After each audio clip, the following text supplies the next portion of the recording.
Ladies and gentlemen, this cinematic launched last night. It is a cinematic that we were aware of. We weren't aware of the contents of the cinematic, but we were made aware that there was a final cinematic for the first sort of patch 9.0 of World of Warcraft Shadowlands, that, according at least to our sources, we're going to throw a lot of our speculation right out the fucking window, right? Right out of the window. So, yeah, that is something that happened. I do have to admit right off the bat, especially for those people who go, oh my god, Akalon, you're so full of yourself, you keep claiming you get everything right, but you never admit when you're wrong. Bullshit. I got a couple of things wrong, right? Not a lot. Some of the things I got right, but yes, there were things that I got 100% wrong. There are things that I got wrong, and I get things wrong all the fucking time. Doesn't matter. It's still fun. All right, so here we go. Are you guys ready to watch this? So what we'll do here is we'll first watch the cinematic together. Now, unfortunately, I can't do a reaction to the cinematic because, well, I've already watched it millions of times. But it's so good that I'm gonna watch it again with the rest of you, and then we'll get into the speculation. You ready? Here we go.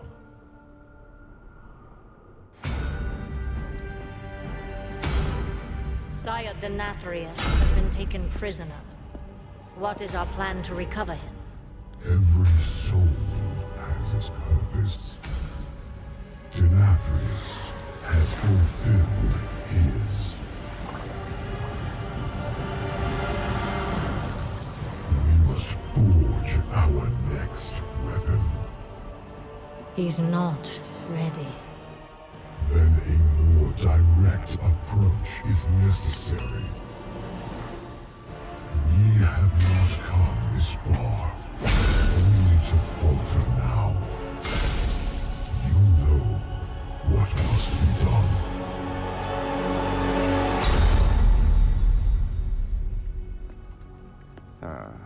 There she is again. You know, these endless lectures of yours Have failed to convince you. Regardless, the conversation is over. One way or another, we will have you. So I will offer this one last time. Join our cause, or be made to serve. What kind of choice is that? Why even give me? It's the choice There it you is. never had. Despite all your grand designs, there's still some shred of your mortality haunting you. As if the Banshee Queen hasn't entirely eclipsed the Ranger General. Don't. Now I understand why you brought me here. Why you've tried so hard to persuade me. Because if you can get me to let go of hope, you finally can too. Enough! Submit. You are only making this harder on yourself. Not harder on me. Right now, you hold all the power. How will you use it? I've not come this far to falter now. Then why do you hesitate? Make your choice. Sylvanas Windrunner. Alright, so I just have to say, after literally watching this thing hundreds of times already, I can't get enough of it. The amount of effort and the flow that Blizzard introduces in these cinematics, the voice acting, the way they play off of one another, the emotional attachment that these characters have, it is just so amazing. And they couldn't have chosen two better characters for this than Anduin and Sylvanas. Anduin was always sort of seen as this boy king, right? The one that no one really cared about. And here comes Anduin standing up to Sylvanas 100%, not even afraid. He doesn't give a fuck. He is willing to challenge her, and you can see it cutting through. You can actually see it cutting through. You can see his words make a difference. But there's a number of things that needs to be laid out in the cinematic. There's a number of things that we have to talk about in the cinematic. And I want you to pay attention to something else here. If we just quickly go... So I'm not going to show you this, but there's about 3 different points in this cinematic where Blizzard throws back to the Arthas cinematic. 3 different points where everything points to exactly what happened to Arthas. Now remember, Arthas is a fundamental character within the story. This is one of the first areas. The throwback where Sylvanas and Anduin, there's a top-down look on Sylvanas and Anduin, and you have Sylvanas standing the exact same way, same posture, the sword in the same location, like Arthas did there. There's another part in the cinematic, which I'm not entirely sure if I'm going to be able to find it right away, but there's another part in the cinematic where they sort of show Sylvanas' sword from behind with Anduin standing there. Again, a throwback to Arthas. And then, of course, we have the one where she says enough, which I just quickly want to find here. I believe it's somewhere here. So hard to persuade me, because if you can get me to let go of hope, you finally can too. Enough! Again, Arthas. This is exactly what Arthas did in the Wrath of Lich King cinematic. Now, why is Blizzard throwing back? It's going to make sense, by the way. This is all part of the speculation, but I sort of have to establish these things before we get into the cinematic, into the speculation about the cinematic. I need to explain how everything in the cinematic is thrown back to Arthas. There's a very clear distinction. Why? Now, many of you could say, well, remember Arthas had... Without Arthas, Sylvanas wouldn't have been there. Without Arthas, none of this would have happened.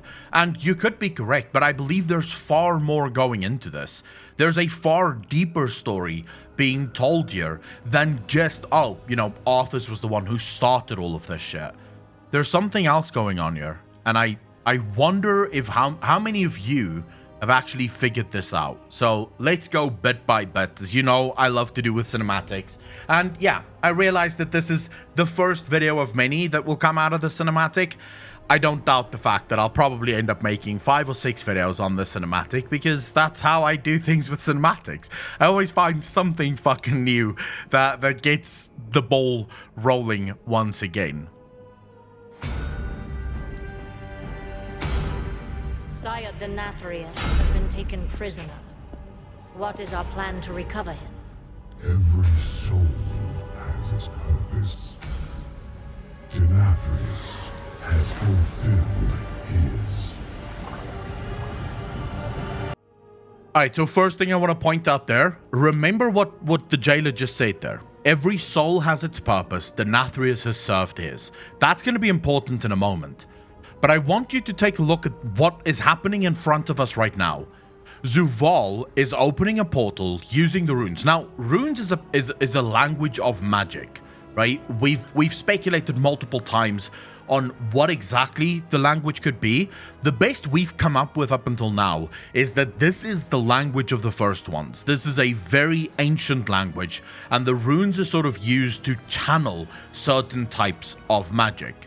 Right, so if you want to do something, you add these runes in a specific order, and that does something. Now, as to where this portal goes, that answer isn't immediately clear. Right, that answer isn't immediately clear. If you look at the portal, there's something very interesting that happens as you look at this portal that he's opening up here. Now, I want to make sure everyone understands this. This could very easily be these portals that we see at the back here. As Sylvanas is coming in, it could be these portals, but that makes this portal that Zuval is opening even weirder, because the portal somehow isn't see-through, and yet at the same time it is see-through. But there seems to be something on the other side of the portal.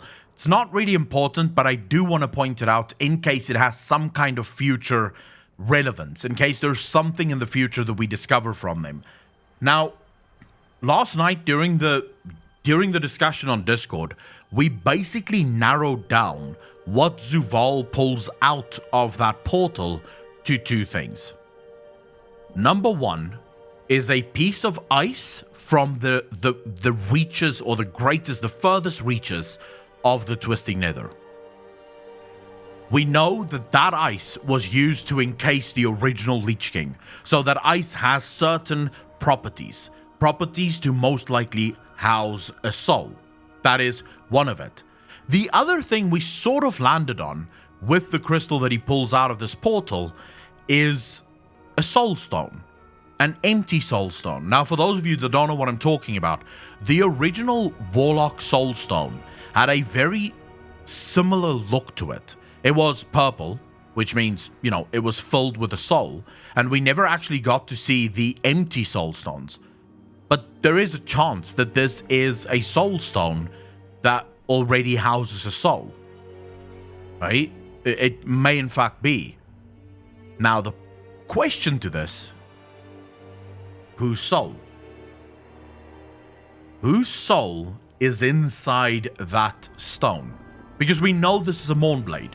Mournblades are blades literally crafted with souls inside of them. Mournblades are completely sentient. They can make decisions. They can learn on their own. They can do their own thing. Whose soul is inside that crystal? I see a lot of you guessing what we are guessing. It's one of two souls. It could very well be Uther. Remember, Uther's soul was split in two. This portal could very easily be a portal into Frostmourne. Remember, Frostmourne's shards is still there. The blades still exist. It is possible that the jailer has access to the prison that Frostmourne made, because Frostmourne became a prison for souls. So it's possible that he's reaching in there to collect one of the souls that got captured in there. I don't believe it's Varian, by the way. I don't think it's Varian. There's a reason why Arthas or Uther, to me, makes far more sense. Because they're both champions of the light, as is Anduin. They're both champions of the light. And we have seen time and time again, Zuval has a particular affinity for champions of the light. Now the question becomes, and this is what I will pose to you, chat, why? Why is it that Zuval seemingly always looks for champions of the light? Can anyone take a guess? Okay, so the answer to this actually comes from the war preface, enemy infiltration document that we saw from the Nathrazim. The light was the easiest of all of the cosmological forces to infiltrate. Why? Because of the light's hyper-focus on a single truth. All you need to do with a champion of the light is convince them that the truth you want is the right option, and they will become fanatical in the following of that truth. So it's easier to sway them. Far easier to sway them than it is to sway anyone else, right? Any other, because if it's just about, I just want to point this out, right? Why did Zuval choose Anduin? If it's just about power, Jaina has showcased far more power than Anduin within the Maw. Jaina has escaped multiple times. It seems as if it's impossible for the jailer to keep Jaina locked up. And yet he didn't choose Jaina as his ultimate champion, as his ultimate weapon. No. He chose Anduin. And it was after Anduin showed prowess of the light. The second Anduin used the light, Zuval went, interesting. Anduin challenges him and says, "You've lost." And he says, "No, I have exactly what I need." So the light seems to be an extremely important component for Zuval in everything that he does. This is why I believe this is Arthas.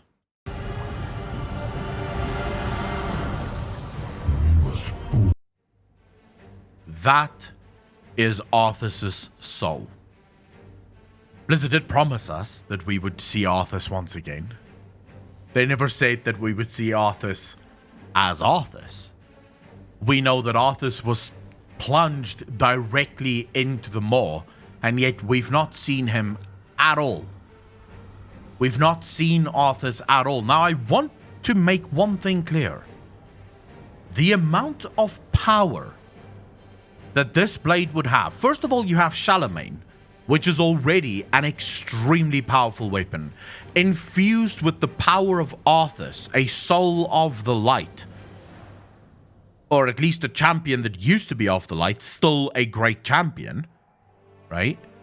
With either another soul in the form of Anduin, although I don't think this is how any of this is playing out. I do not believe it's how any of this is playing out. But I do believe that this might be Arthas. Now, there's a chance that this could be something else. There is a chance that this could be another soul. I just think it would be rather poetic if this turns out to be Arthas' soul. But let's keep watching, because there is far more that we need to unpack in this cinematic. Forge our next weapon. He's not ready. Now, it is here that I got some throwback. And I just quickly want to show you guys this. I wouldn't say any of them are safe. Alright, I want you to... Tired of your games. As you wish. There was a moment here where as soon as the jailer responded to Sylvanas' question, this moment rung in my ears. Now, just keep listening. I think most of you should know exactly which moment I'm referring to. No more secrets. No more lies. You are a weapon we will use to achieve our ends. I will not become an instrument of death. So you favor life. Is that it? That momentary flicker. Every cruel second spent delaying the inevitable in an endless war that you, like every Rin before you, will not survive. You know the truth. Nothing is fair. Not life, not death. So we're going to tear it all down. And what purpose would that serve? Everyone suffers, Sylvanas. But destroying everything will not take away the pain. Oh, you misunderstand. We're breaking a system that has always been flawed, and remaking it into one that is just. Do you expect me to believe that all this time, you've been fighting for justice? How can I convince you? From our first breath to our last, every decision is made for us. Then, the afterlife decides what eternity we must endure. We can't even choose who we... This is where I was wrong, and I will 100% admit that I was completely wrong. What she wanted to say here, and there's some of you that can actually now go, Akelon, I fucking told you, we can't even choose how we serve. She never got that option. She never got to choose how to serve. She was made 100% a weapon against her will. She was never asked, do you want to become the Banshee? Do you want to become a weapon of death? She was just made to be a weapon of death. Now, that's not what I want to show you. I just really wanted to admit that I was wrong, so that, yeah, you guys that got it right could have a bit of things to gloat about. We couldn't control anything. But through the jailer, control of our fate will at last be possible. Look around you! At what and who you've joined. What makes you believe you're not just a weapon, to achieve his ends. That moment. Now pay attention to this again. What Sylvanas says as she walks in. What does she say to Zuval? Sire Denathrius has been taken prisoner. What is our plan to recover him? Every soul has its purpose. It is this moment. This moment, I believe, is where Sylvanas starts to realize something. It's why she's been working so hard to get Anduin to accept. Because if Anduin accepts the fate, if Anduin accepts what she's offering him, then it means that she made the right choice. Then it means that she didn't fuck up. Because if Anduin sees what she sees, then clearly she couldn't have been wrong. But it is this moment where Sire Denathrius has been captured. What are we going to do to help him? Where the Zuval goes, every soul has its purpose. Denathrius has served his. It is that moment that I believe is the first, shall we say, the first card that comes tumbling down that's going to bring the house down at the end of the day. But anyways, let's keep watching because there's still much more to unpack in this fucking cinematic. Denathrius has fulfilled his. We must forge our next weapon. He's not ready. He's not ready. Now, we already know, if you've watched the whole cinematic, it's not just that he isn't ready. It's that she's not ready. It's not just that Anduin isn't ready. Sylvanas herself isn't ready for this. Because until Anduin accepts willingly what needs to happen, she doesn't want to do that to him. She doesn't want to thrust it upon him the same way it's been thrust upon her, right? That's what all of this is about. That is what this entire cinematic series has been about. If you look at this cinematic, the back and forth, the interaction, there's a breaking down. There's a slow demise of the walls that Sylvanas built around her, which is just going to intensify within the next couple of minutes of this cinematic. But let's keep watching. Then a more direct approach is necessary. We have not come this far, only to falter now.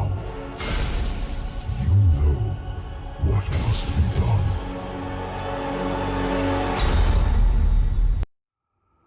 She looks away from him. You know what must be done. And she looks away. But her entire expression before that is not an expression of acceptance. I mean, it's not what I see on her face here. I don't see an expression of, yeah, sure, cool, let's kill the fuck.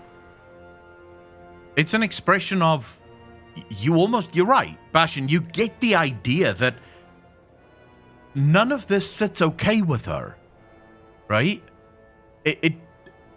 She doesn't accept this. This is not how she wanted it to go.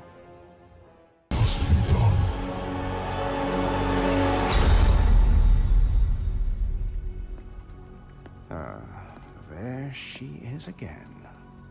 You know, these endless lectures of yours Have failed to convince you. Regardless, the conversation is over. One way or another, we will have you. So I will offer. Can I just say the facial animation, the looks, the creases, the way the faces move, it just helps you get into this whole, like, the emotion of the cinematics just so much better than you could literally have done ever before. Like, there's never been cinematics at this scale, in-game cinematics nonetheless, that have done more to get you involved with the story. And Sylvanas, of course, now going through the motions, sort of explaining to Anduin what's coming next. Will have you. So I will offer this one last time. Again, trying desperately. You need to accept this. You need to accept the gift that I want to give you. If for no other reason than to make me feel better about the choice that I made so long ago. But there's something that's going to happen that's far bigger than any of this. Join our cause, or be made to serve. What kind of choice is that? Why even give me? It's the choice you never had. And there it is. There it is. It is the choice that you never had. It is the choice that Sylvanas was never given. She wasn't asked, do you want to be killed by Arthas and raised as a banshee? She was raised as a banshee and made to serve. In fact, if you played Warcraft 3, if you know what Warcraft 3 is all about, Sylvanas had to watch herself kill her own people at the behest of Arthas Menethil. She had no control over it. She couldn't stop herself from following his orders. She had to kill them. The people that she had moments ago tried to save, she couldn't save them because she was now made into a weapon. But there's something that's even bigger that comes out of this. Anduin is explaining to Sylvanas that you're focusing on the wrong choice. You didn't have a choice to become the Banshee Queen, but you do have a choice to not follow him. This is what Anduin is trying to do.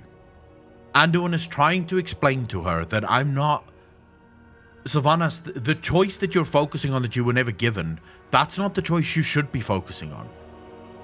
You see, because the choice that is more important is when Sylvanas jumped off the top of Icecrown Citadel and came face to face with Zuval for the very first time. She had a choice. She could either suffer in the Maw for all eternity, or return to Azeroth and do his bidding. And now she has another choice. Continue to do his bidding, or leave him, fight against him. So her choices have never stopped. Her choices have always been there. The problem is Sylvanas can't see past the one choice that was made for her. Every other choice has been hers to make. But there's one choice that she can't see past, and there is an actual reason for that. There's a reason why Sylvanas cannot see past that choice. Before everyone goes, oh my god, so Sylvanas was just made into a patsy. No, she wasn't. No, she wasn't. This is the moment that Sylvanas can't get over.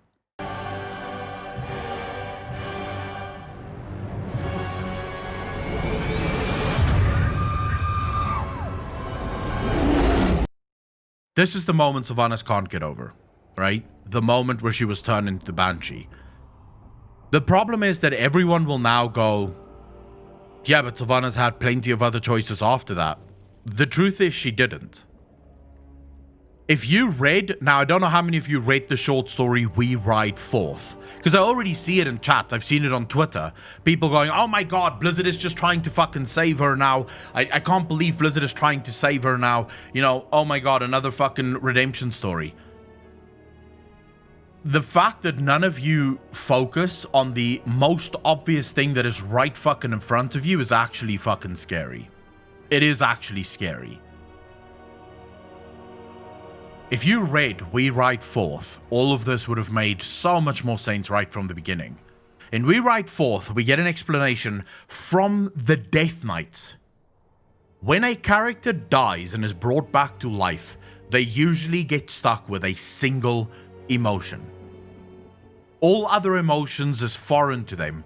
One emotion remains, and it's usually a very primal emotion. So it will be something like anger or hatred. It will be something that's extremely primal at its very core. And even then, they don't have full control over that emotion. They have a modicum of control over that emotion. Blizzard showcases here in Sylvanas Warbringer exactly which emotion Sylvanas got back. When she was changed into a Banshee, she came back with only one emotion: rage, anger. That's it. Now, before we continue, let's just quickly discuss what most Forsaken is. What is an undead creature? I've made videos on this 2-3 years ago already, but now we've sort of, with We Ride Forth, the short story from Blizzard, we've got even more information on how exactly characters come back and what happens to those characters when they get back. You can look at most Forsaken, at most undead characters, as sociopaths. So these would be people who, sociopath, for example, can fully understand emotion. They understand emotion. This is why it's sometimes so difficult to detect a sociopath. This is why one of your best friends could be a sociopath. Because, yeah, they can mimic emotion. They can look sad and they can look happy and they can look concerned, but they can't actually feel that. So when they see you cry, they don't have a physical empathetic response to you feeling sadness. It's impossible for them to do that. That is what the Forsaken is. And I realize this is a gross oversimplification of what a sociopath actually is, but this is not a psychological fucking stream. If you want that, I'm sure there's psychologists that you can go watch to get a very deep, in-depth look at it. I'm just trying to cover so that everyone understands. This is what Forsaken is. This is what Sylvanas is. She doesn't understand, she doesn't feel the emotions. She simply remembers them. She understands what they are, but she can't feel them because she isn't alive. She no longer has the capabilities to do so.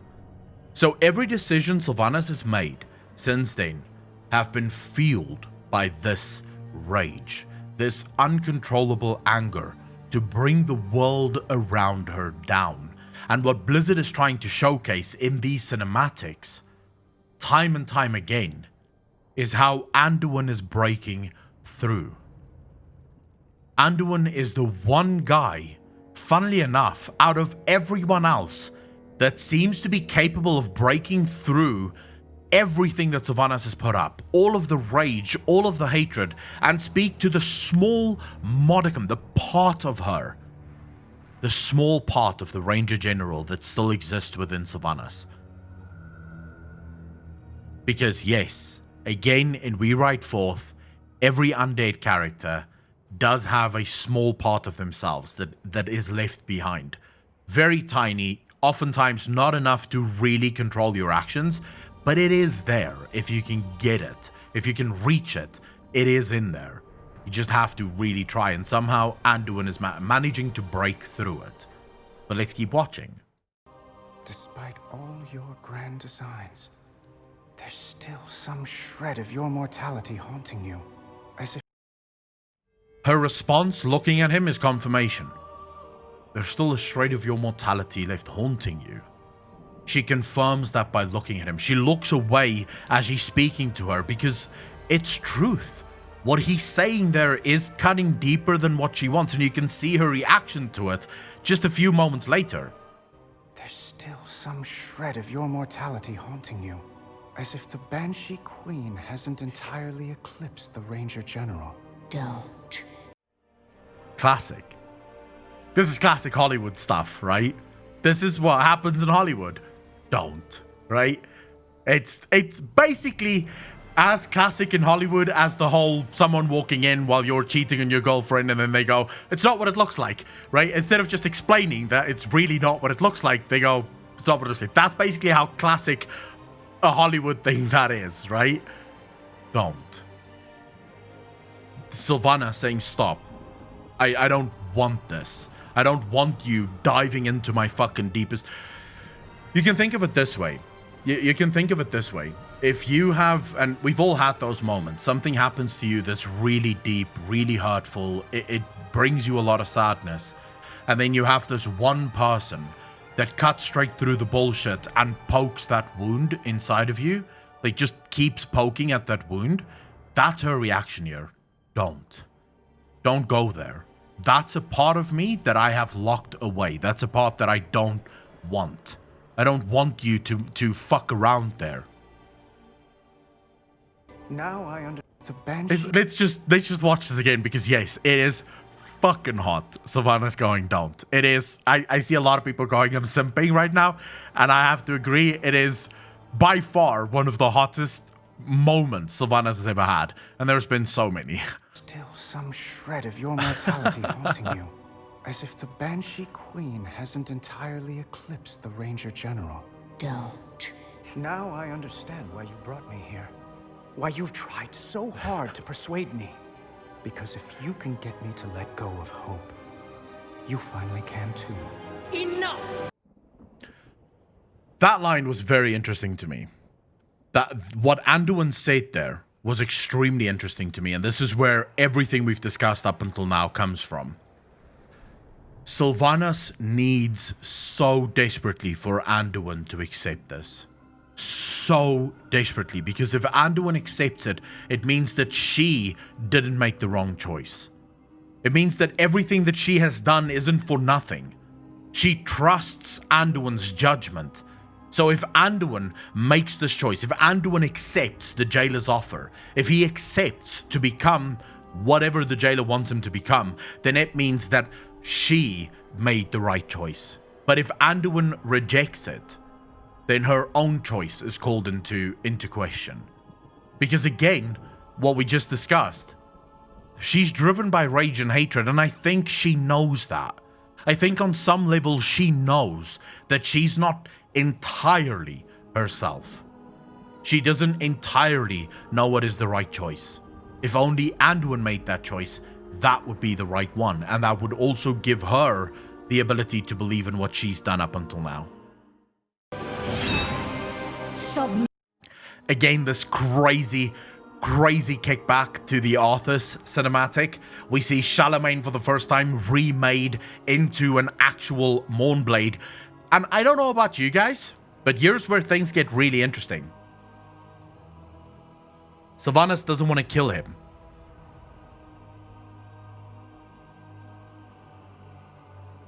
Anduin is not meant to die here. Anduin is meant to pick up the blade. Anduin is meant to become the next Lich King. The next weapon of the jailer. The jailer has no need for these weapons. But he requires that weapon in the hands of Anduin. It's not about killing him. This is what Anduin thinks, right? Anduin thinks that she wants to kill him. The question that I have, and the reason I got to this, is this sword already looks charged. There's already a soul in here. I don't think another soul would fit. I don't think another soul would be necessary. The question becomes, will Anduin actually pick up this fucking blade? And there's actually more interesting things that we're going to discuss after this that alludes to this, by the way. Another sort of spoiler that Blizzard released not too long ago. But let's keep watching. Admit, you are only making this harder on yourself. Not harder on me. Right now, you hold all the power. How will you use it? I've not come this far to falter now. It's interesting that she repeats the words from the jailer in the first scene. We have not come this far to falter now. She is repeating it. Almost as if not sure to believe it. But that's what she has in the back of her mind, right?